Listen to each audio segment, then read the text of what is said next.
Ici, dans notre propre pays, l'ambassadrice israélienne a taxé de terroristes tous ceux qui ont été tués lundi, y compris les enfants et les bébés. Alors j'ai entendu, Monsieur le ministre, que vous l'avez convoqué. Convoquer, c'est bien, mais je crois qu'il faut aller plus loin que ça. Nous estimons avec le PTB qu'il est temps d'expulser cette ambassadrice pour de tels propos. Chers collègues, permettez-moi d'abord d'exprimer toute ma solidarité avec le peuple palestinien qui souffre beaucoup aujourd'hui. Et, Monsieur le ministre, j'aurais voulu vous interpeller sur cette situation intenable. Situation intenable dans la bande de Gaza, où des manifestants pacifistes se sont fait tirer dessus par des snipers avec des balles exprès pour faire mal, pour déchirer les os, pour déchirer les muscles par l'État israélien. Et chers collègues, une fois de plus, nous ne pouvons que dénoncer l'hypocrisie de la communauté internationale et plus particulièrement de l'Europe et de la Belgique. N'importe quel autre pays au monde aurait fait le quart de la moitié de ce que fait Israël, on aurait déjà appliqué un embargo. N'importe quel autre pays du monde aurait été chercher une telle répression, appliquer une telle répression, qui aurait déjà eu des motions et des sanctions. Mais non, quand il s'agit d'Israël, on se tait. Quand il s'agit d'Israël, on fait quelques déclarations, mais surtout, aucune sanction. Pourquoi ce deux poids, deux mesures? Pourquoi tellement intervenir contre les autres pays et jamais prendre des sanctions contre Israël? Ça, c'est la question que l'ensemble des peuples du Sud nous pose comme question.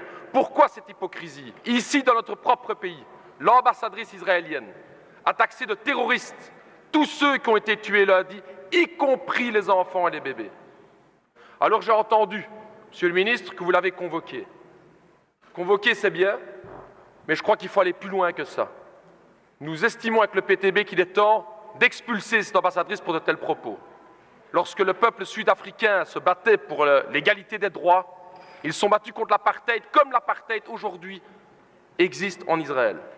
Seules des sanctions internationales et la lutte du peuple sud-africain ont permis de lever l'apartheid dans ce pays. Il n'y a pas d'égalité entre le colonisé et le colonisateur, comme il n'y avait pas d'égalité entre le peuple noir en Afrique du Sud et l'État sud-africain. C'est ça la question, c'est ça l'hypocrisie dans laquelle on est. Il n'y a pas deux côtés à voir.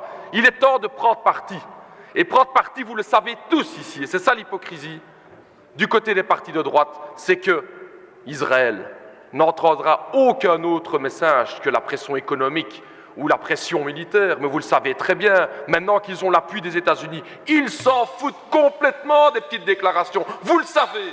Et c'est ça qui est hypocrite, un petit fax qu'on envoie, une petite convocation. Il est temps de prendre des mesures aujourd'hui, parce qu'il y a un peuple palestinien dans la bande de Gaza. 95% de l'eau n'est pas potable. Que ferions-nous? Que ferions-nous si nous étions là?